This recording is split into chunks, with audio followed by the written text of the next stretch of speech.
Welcome to Toffs Toolers, Criminal Victorian Adventure, your weekly podcast delving into the cruel, the unusual, the mad, the sad, and the fads of Victorian England. So, how dost do my buff? Us bang-up rum dukes will today act as parson to peddler's French. What did he say? I think he was trying to buy a drink from a vicar. Can't you Voker Romany? I think he's lost it. No, definitely. He wants to buy a drink. It's Voker Romany. It's gin, muddled with gin. Okay, does nobody read the show notes? Voker Romany, it means speak cant. Can't, but I definitely can speak. Jesus. Can't, not can't, as in Thieves Cant. Oh, you really should be a little clearer. I can't understand what you're saying. That's the whole point, you barmy jackanate. What did you call me? I mean, what did you call me? There's no need to use that sort of language, but let's introduce ourselves. Okay, I'm Alex Hudson, your little urchin boy done good, here to guide you and this collection of barely sentient apes through the underworld of Victorian England. At my side, we have Mr. Hugh, who, despite all appearances, is actually quite well read. Say hello, Mr. Hugh. Hello, Mr. Hugh. Voker Romany's all round. No, it's not. That's not it. Alex Sweetman, who was transported here from Victorian England, but is sadly of the class Voker Romany is designed to evade, rather than a fluent speaker like myself. Hello, everyone. And Sean Gibson, a vagrant from the distant colony of Newcastle. Hello. And behind the scenes, we have our wonderful producers, Bella and Rob, and the extremely handsome Duncan writing the scripts. I think he actually wrote that bit himself. This week, as those of you sharper than my acquaintances will have surmised, we are discussing Thieves Cant, which is known by various names. Anglo-Polari, Peddler's French, Romani, etc., all of which I'm sure we'll get into later. Thieves' Cant is that language the criminal underworld used to hide their intentions when speaking in front of outsiders about their craft. Many of the words used were stolen from Romani. Some have become common as they have morphed into vaguely familiar terms like mug, which means face, or rat, which means Snitch. yes, while some have fallen out of use completely, like cull, which is a victim, and budge, which is a housebreaker. We'll get into some of the history, what we know about it, and perhaps mention Dickens, and perhaps even swear at each other in ways that your favourite podcast provider won't pick up and censor. So, without any grumbling of the gizzard or bear garden jaw, let's get into the gammon and patter of it and into this rigmarole. I do think he's lost it. No. No. The Cully Stan flashes Romley. Quite. On with the show. Okay, welcome to the show. Let's start. Oh, do I actually need to explain Voker Romany? I think just in case there are some people who don't entirely get what it is. For the listeners. For the listeners, yes, for the listeners. I have All a right. question first. Are we allowed to Van Dyke on this No, episode? okay, stop right there. That is not... All right, the three rules still apply. All right, the first one is no Van Dyking, and it's not... Gord blimey, governor. Gord blimey. We're talking about genuine slang here. So the back slang, the cant, Thieves' Cant, and Romany itself, Romany and Polari, as they were known. What Dick did was slightly different. He was a bit sort of like, yay, God bless you, Mary Poppins. Who'd have thought it, eh? Stop it. Yeah, exactly. So, we are not doing that. We're still not talking about Jack the Ripper. Who? He's out. Yeah, exactly. And Dickens gets everywhere, Of as you know. course. And he's going to be a big part of this because he's actually responsible for It's all popularizing. Dickens' fault. It is Dickens' fault. He's basically, and we will later, do what We will Dickens. hear what the Dickens. Yeah, exactly. So, and whatever tenuous connection he has with whoever you're talking about today. So, Romany forms a big part of this. So, Romany, if you don't know, it's a community of travellers who settled primarily, well, in England, they settled in Norfolk. They were known for sort of settling in Norfolk, but their language, as a language of the traveller community, is something that seeped through into the criminal underworld as well. And it was a fantastic way of hiding what you're actually talking about. We still use those words. We still hear them in popular culture now. So you got kushti. Kushti is a good one, which means something that's proper and right. Chav, Chav culture was a thing here, but do you know what chav actually means? Well, it's a derogatory term. it is. They It had isn't. shell suits in the Victorian. Council No. housed No, environment. no. Chav just means lad. It just means a boy. I mean, it does describe most of them. Yeah, all right. Okay. So if you're not from England of a certain age, chav became a code word in the, what was it, 90s, early 2000s? I'd say, yeah, early 90s, 2000s. Yeah, for a certain kind of young person. They're And- particularly fond of Burberry. Yeah. But chav itself as a name, as a word, just meant young lad. So you got kushti. Kosher is another one as well. Kosher meaning proper and correct as well. Much like Kushti. Yeah, very similar in those kinds of terms. So you had those kinds of words drifting through into sort of criminal. And then you had like the Victorian slang itself, the criminal slang. So you had words which are transposed from, I think it's from Jewish as well, Jewish or Romani, gone off, which meant thief. But then you had the specific terms like Tula. So a Tula was a type of pickpocket, a skilled pickpocket who would have used tools. Fine wirer was another one. Flimp was another term for pickpocket or I a like that skilled one. pickpocket. Flimp, yeah, it's a good It's a one. fun word, isn't it? No idea where that came from, but it was another word. So you have all those particular words, and they would have been used in certain settings, especially marketplaces, to indicate the mark. So you'd have your group of pickpockets all shouting at each other in specific code phrases, say, we're going to go for this gentleman, he's got a fine handkerchief or whatever. And they could use those specific words to indicate, who they were going after, to grab what they needed. So rather than like obvious substitutions like 2 pineapples a pair, Yeah, kind what, of thing pineapple. that- What markets are you going to in Victorian well, England? someone said I should buy a pineapple. Well, yeah, okay, we did have advertising related to pineapples, but they were very much a status symbol and not really a market. I mean, you'd be stealing the pineapple in Victorian times, not Fair enough. not a pocket watch. You'd have trouble shifting a pineapple, though, as your average Depends where you hide Victorian it, I urchin. guess. Yeah, yeah. I mean, they could be cunning, those urchins, But this is what Dickens was picking up on as part of Oliver Twist, and this was a book that was regarded. Critics at the time said it was too graphic. It was like talking about criminal activities, low morals, and all the rest of it. And a lot of his critics absolutely hated it. But it was precisely about these gangs of pickpockets in criminal times and the transfer of orphans into criminal environments. And they're not born into, but traveled through from being isolated in society and then being drafted into a life of crime. Were they objecting more to the fact that it was like shining a spotlight on it, or the fact that it was happening? Yeah, it was probably that as well. I mean, Dickens was always criticised for, bringing to light these things which the Victorians would rather not talk about, and sort of gangs of young people sort of roving around London, basically unguarded, was not really the image that they wanted to present to the world.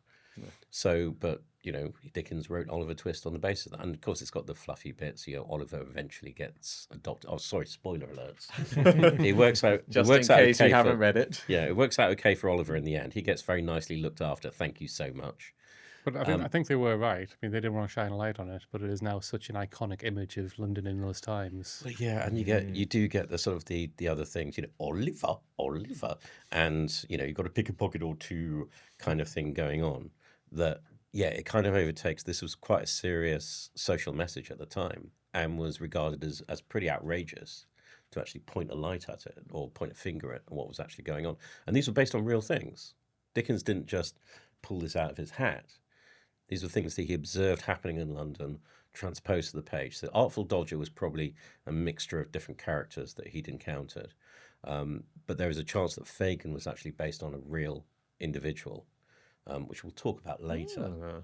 He got into trouble over that as well, because he kept calling Fagin the Jew. And I can see how that could be problematic. yeah. So this is part of the reason why he later wrote Our Mutual Friend. So that As he an could, apology. as an apology to the Jewish community, But let's just say that Fagin was very stereotyped, anti-Semitic representation of a Jewish character. It was still based on a real individual, potentially, and these people, the fencers that worked, to receive stolen goods, sell them on, and all the rest of it, existed. So it was real in that sense. But the portrayal specifically of Fagin as a Jewish character and the way that he talked about it was, slightly problematic. So he was being a bit of a Dickens, as we know, in that regard. Thieves Cant, obviously a way for the criminal underworld to talk about things that they don't want other people listening into. There's a direct parallel there with Cockney rhyming slang. Yeah, all rhyming slang, back slang, and all the sort of various regional variations, all part of it. And that's where you get your apples and pears from. Of course. So hopefully by everybody listening, apples, thank you. Yeah. Trouble and strife, wife. So Cockney rhyming slang, if you don't know, I'd be very surprised if you don't know and you're listening to this show. But the idea was you have a couplet, 2 words. The last word always rhymes with the word it's actually meant to mean. Then you drop that last word. So instead of saying apples and pears, stairs, you say apples, got up the apples, because the trouble is up there. And she just called me up the apples. So that's how that particular works. Unless you're actually from that community at the time, no internet, no real way of communicating, you wouldn't have known it. So you hear somebody talking in this bizarre sort of strange language. They're all English words, but it doesn't make any sense to you. Speaking of no internet, one of the big things that would have been difficult for them at the time, the local Thieves Cant would have to be different from, let's say, London to Edinburgh.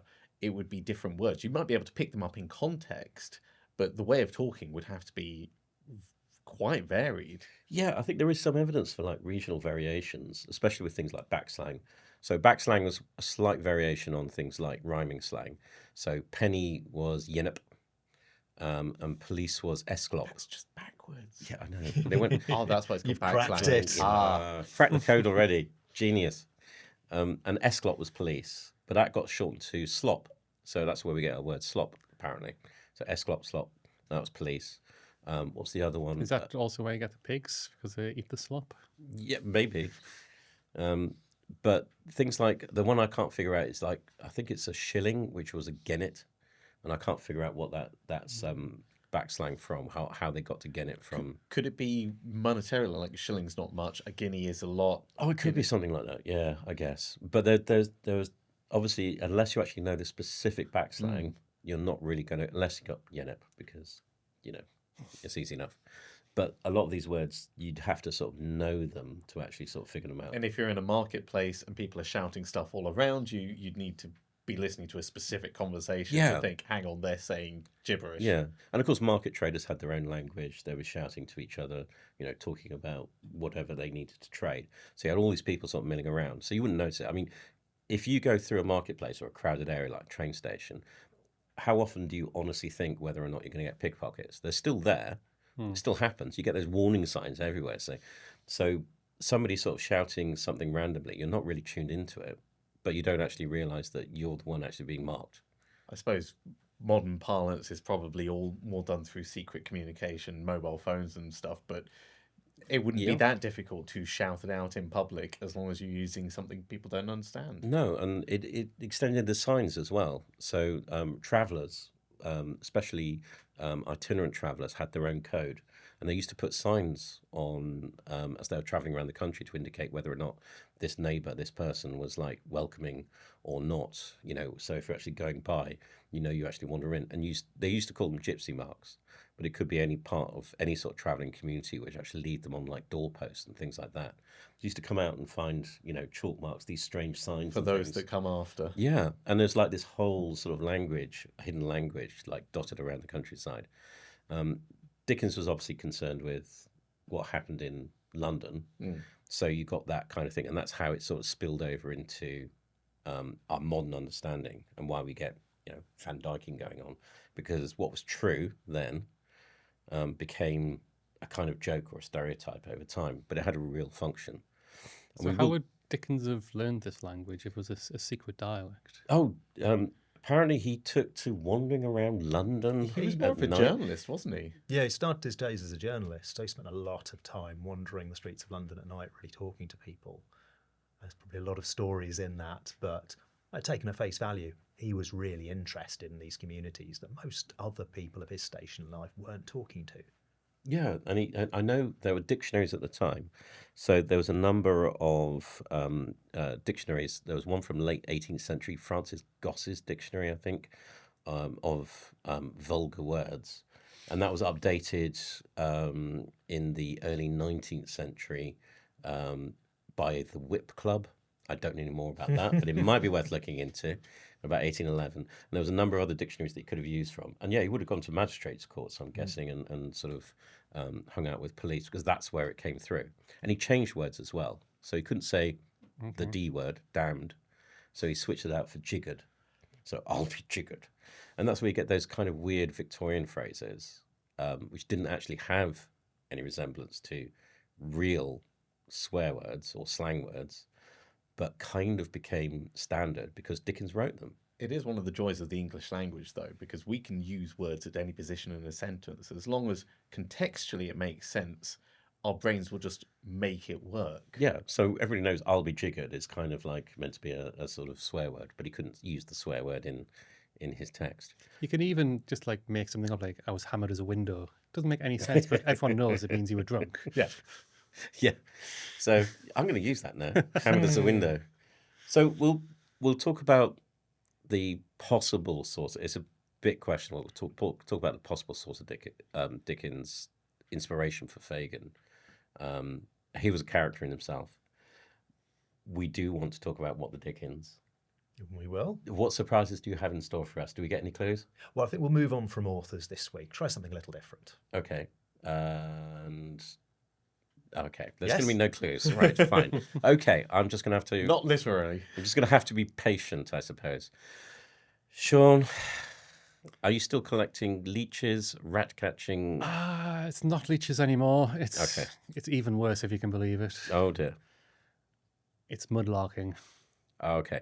I don't know what that is, but I We'll guess find we'll out. find out very shortly. All right, when we come back, we are going to find out what the Dickens. We're going to find out more about mudlarking. We'll see you in a moment. Does your tooth pain make eating a shame? Are your chompers all rotten with pain? Do you wish that your cocoa and coffee and tea could once again be all lovely and pain-free? Frasers will whip 'em out quick and fuss-free. Come to Fraser's Barbers tonight. Your mouth may be rotten and brown. At Fraser's we won't let you down. A shot and a tug and a little blood flows. To doctors and quacks, well, you should never go. Find us at 47A Whitechapel Road. Come to Fraser's Barbers tonight. And welcome back to the show. Our usual interlude. What the Dickens and whatever job you have this week, Sean. But we're going to start with what the Dickens. So who do you have for us this week, Mr. Hugh? Well, our Dickens of the week, I thought I'd take a break from authors. Florence Nightingale. Ah, the nurse. Yes, perhaps more a poignant story than one of Dickensery. Oh, But while she was starting her career as a nurse, Dickens's Mrs. Gamp was perhaps the prototypical understanding of what a nurse was in the era. She was a main character in Martin Chuzzlewit, a gin-swilling, neglectful nurse who'd rifle through the pockets of her charges to fund her habit. So the image of nursing was in dire need of some reform. And that's what Nightingale went on to do. Her connection with Dickens also is in the real world. While she was out in the Crimea, a philanthropic friend, Angela Burdett-Coutts, worked with Dickens to send out an enormous drying machine to her Crimean hospital. This would launder all of the fabric for the hospital, the sheets and so forth. And in true Victorian fashion, it was an enormous brass device, steam-powered. How Dickens knew about this sort of cutting-edge engineering project, I do not know. In any case, our story of the Dickensery of Nightingale goes back a little further. When she was a youth, she travelled in Athens, visited the Parthenon, and adopted a delightful pet owl, a little owl, smallest of all the owls perhaps. And this became her pet. She saved it from some local boys who were tormenting it, and the owl idolised her. It would live in her pocket and pop out And being from Athens, she called the owl Athena. She would do her rounds on the hospital wards, particularly with children. The owl would pop out from her pocket and it would bow for Florence, bow to the little children, and everyone was charmed. However, the next step of her career, in 1854, Florence was getting ready to go to Crimea, where she made her name as a nurse, and the owl was forgotten, left in the attic with no food, no water, and by the time Florence was ready to depart, the owl had sadly died. And this was utterly destroying for her. She spent 2 days grieving the poor little beastie and preserved it in true Victorian fashion as a taxidermy owl. And stuffed Athena can still be visited in the Florence Nightingale Museum to this day. No. Yes. Well, that sounds like my next trip out in London. Fantastic. Oh, that's quite charming, actually. It isn't very Yes. Dickens. She spent a lot of time in bed, though, didn't she, Florence? Well, in her later years, yes. On return from the Crimea, she was a famous person and had ideas about how nursing should be reorganised, ideas that were very important, very transformational, and which a lot of people were relatively unprepared to listen to. Yeah, I can't imagine that anybody wanted to listen Yeah. to a woman with ideas at that particular time, especially during the 1850s. And a curious manoeuvre she pulled was essentially staying at home, often in bed, which kind of forced people to come and visit her. Of course. That So makes sense. The great movers and the shakers of the day would almost have to come and pay court to her to take Once on you're her famous ideas. enough, people will come Exactly. to you. I wish there were more owls later in her life, though. Mm. Maybe around her bed or something. Maybe the same owl, just not dead. Okay, Oh. thanks. Thanks. All right. So, not so much about owls as such. I assume are we moving away from animals and animal cares for your job of the week? Yes. Oh, okay. So no owls, no leeches, no rats. Maybe a few animal bones Okay. involved, but So mostly not. what is the job of the week? So, calling it a job is very generous. Okay. I couldn't really find too much in the way of paying labour this week. So I decided to give mudlarking a go. If you don't know what mudlarking is, all those barges you see coming down the Thames full of coal and other things, well, sometimes some of that stock falls off, you see.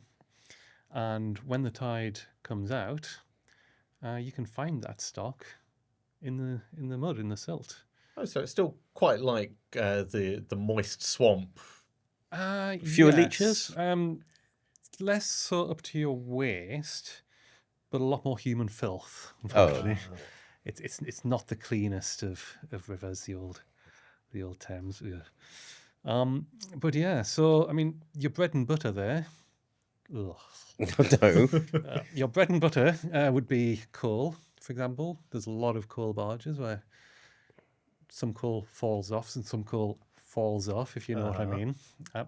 I would never do Nudge, something nudge, so wink, wink. unscrupulous, but I know some of my so-called colleagues would occasionally sneak onto the barges and push a sack off to collect later. Rock the boat, so to speak. Indeed.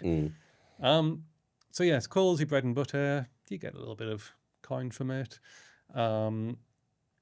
Any old iron, so rusted screws, some hinges, anything that can be maybe melted down and reforged.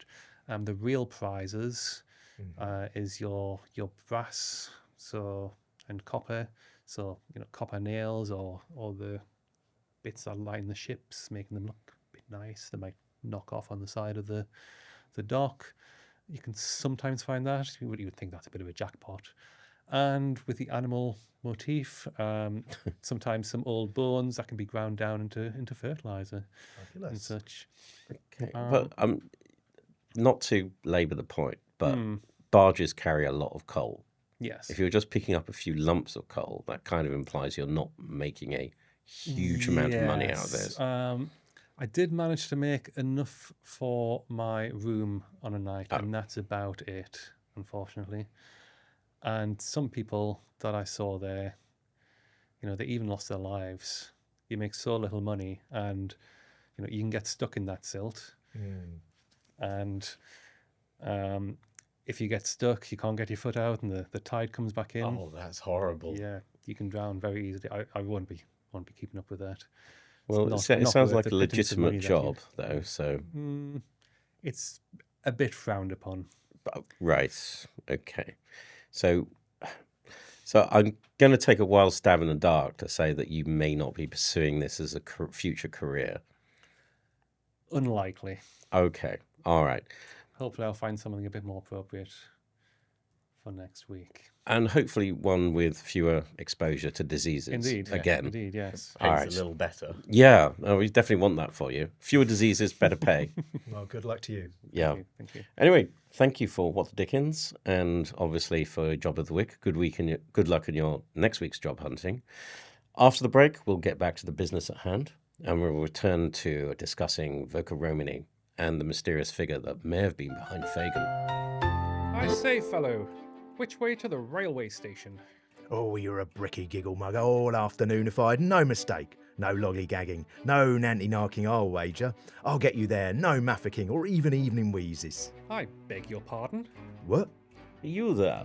Are you confounded like this chap when conversing with commoners? Are you confused with their litany of lexicographical mutterings? You need Nikolai Gogol's miraculous utterance urchin who will translate nonsense into the sensible. Thank goodness. Here's Nikolai Gogol's utterance urchin. Here's a penny, child. What did this vagabond say? He said, "You're a well-dressed and personable individual. Someone not interested in wasting time or messing around. He offered to get you to the station without interruption or distractions from fake news." Top hole. You're no Glocky for certain. Now I'll not miss my Chuggaboo, who is the jammiest bit of jam there is. What? Yes, Nikolai Gogol's utterance urchin for all your translation needs. Remember, if it strains your wit, Gogol it. Right, and welcome back to the show. And we really do wish you well, Sean. I mean, I hope you can actually get some sort of job which doesn't involve you exposed to awful diseases. Me too. Or- Me And too. that you can do, and That's make a stretching living things at. a little bit, but let's hope. Right. We are going to talk about more about Dickens. Another fascinating connection in your last What the Tell Dickens. us. But I do want to sort of mention the use of Polari specifically and how it's lasted through the ages. I think it's worth just sort of tagging on before we talk about the origins of Fagin. Polari was used over decades, even after the Victorian era. It shows how useful this kind of language is. I mean, we can talk about kids and how they use their language now, skibbity, whatever, and merging of cultures, Yeah, patois, exactly. and but Polari was specifically used during the 50s and 60s during the gay community. Now, homosexuality was still outlawed in the UK over that particular period. So members of the community adopted Polari, this Victorian mishmash of Romani language, as a signal between themselves so they could actually identify each other. So much so, it was included in a comedy show. One of the players was Kenneth Williams. Kenneth Williams was star of stage and screen, Carry On films, if you know those. But in his own time, in his own right, he was an amazing comedian up until his passing a few years ago. But they actually used Polari on the show. So you had the BBC broadcasting a language then exclusively used by the gay community to signal that they were gay, and they could actually sort of talk to each other around that. So it's kind of fascinating how the language was used all the way through this whole period, and must have been used in London well into the 50s and 60s still. And of course, you still get Cockney rhyming slang and so forth as part of that, although it's slowly dying out, I think. We're starting to see that sort of fade. But that kind of slang, that criminal language, has always existed in London from Victorian ages through to the middle of last century, which I find absolutely incredible. was it used to say specific things, or was it more just like a flag indicator? Hey, there You are could have other whole people here. conversations in Polari if you wanted. Wow. How bonnet a bardy of dolly old eek. Sorry, what? Yes. So that means how nice it is to see your face. Thank you. That's quite all right. Must have I been a don't know lie. how to reply. No, that's quite all right too. But you got those kinds of phrases thrown in with that, and of course, as soon as somebody speaks to you that way, you know that they are part of that community, and that's a positive indication because you'd have to know all the sort of signs and symbols associated with that. So it creates a safe space. Yeah. And it doesn't matter whether it was the criminal classes using it during the 19th century to talk amongst themselves, to identify each other, or whether it was later with the gay community trying to create a safe space for themselves by identifying other gay men who might, so that they wouldn't actually get arrested. So that kind of language has multiple different uses amongst different kinds of communities over, well over 100 years. Thieves Cant goes back to the 16th century, so in England. So it's been very well documented. So I just find that kind of thing fascinating. It's such a rich part, and it doesn't get talked about much, but Dickens did. And Dickens was the first person to actually sort of talk about fine wirers and flimps and all these other incredible words. Bring it into the limelight. Yeah. But he got that from real people.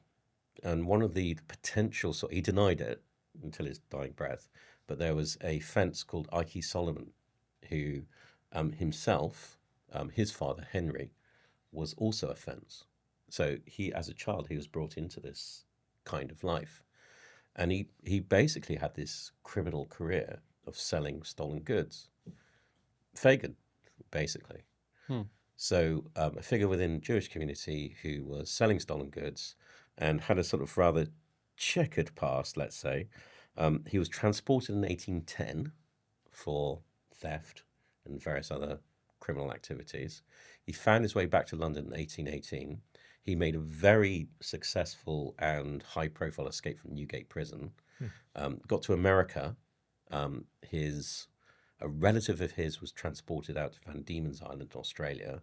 He ended up getting caught again and then transported out to Australia and ended most of the end of his life out in Australia.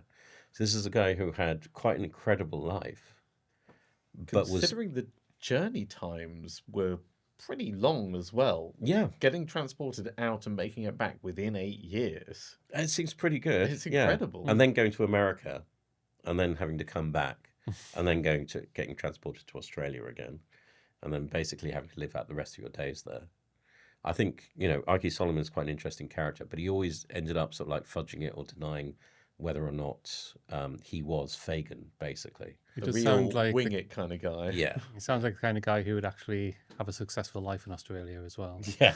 Yeah. He did quite well out there, I think. I have to look a bit more into his life, but he was quite an interesting character in his own right. And he had this fascinating life, and this big episode where he escaped from Newgate Prison was in 1827, was where he sort of became really famous at that particular time. But you could see the parallels, what you were saying earlier about Dickens roaming around looking for inspiration from the various gin palaces. All right, love, I'm just off down gin palaces. I'm looking for inspiration for my book. Yeah, of course you are, Charles. Yeah, okay. And yeah, there must have been characters like Ike Solomon that you ran into and talked to and said, "Oh, this is going to write itself." If you're that much of a character as well, you're going to draw the attention, even accidentally. And Dickens got everywhere. Yes, he did. As we know, because he was a Dickens. He was a bit of a Dickens. We can't talk about that part of history without Charles sticking his head up and getting himself involved.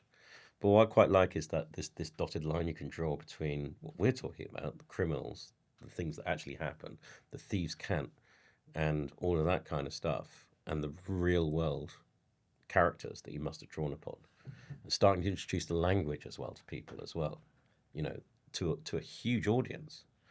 And that's why we got this, even the vowel switching, the V's and W's dropping H's, Gall Blimey Governor kind of thing. That all came from Dickens because he wrote that way. He wrote how he heard people speak at the time. I wonder how much he ended up influencing the actual Thieves' Cant that was going on in London at the time, because once you publish stuff like that and people start imitating it, it's got to get absorbed a little bit. I can see some rich toffs sort of swanning around trying to have a go. But yeah, that's where the Van Dyking thing comes in, I'm pretty But sure. it would have fed back to the poorest people in London. There were clubs that would get together of illiterate people and save up enough by a big group of people to pay someone to read the latest instalment of Dickens. This is the level of popularity he had. He was kind of like the TV, the radio of his day in a way. He was mass media in a way no other author had been before. Yeah, and that brings us on to another episode we'll be doing about penny dreadfuls, because they had the same influence as well. People getting paid to read them or encouraging people to read. But yeah, Dickens it's hard to underestimate the influence he had in the culture at the time. It was huge. and this is why we can't get away from him because he's everywhere. But yeah, so we've got Thieves Cant. We've got this language used amongst the community, constantly evolving, changing, and handed down through generations until 20th century. We've got Dickens, his influence on language. I think that's a fantastic place to leave it this particular week. Are you agree, gentlemen? That's concur. fantastic. And as with most of this stuff, I'm sure it'll filter into other episodes as well. There's a lot of crossover, yes. Toffs Toolers, a criminal Victorian adventure, was brought to you by Dreadful Penny Productions. The cast were Mr. Alexander Hudson, Alexander Sweetman Esquire, Sean Gibson, and Mr. Hugh. The scripts were inked by Duncan Allwood, with constant interjections from the cast. The producers were Bella Gregory and Rob Morris. Production facilities were provided by the fine fellows of the Podcast Room, London. This show was first broadcast via 130 individual letters with Royal Mail by Mr. Hugh in 1840, following the introduction of the penny post. He thought it was a bargain.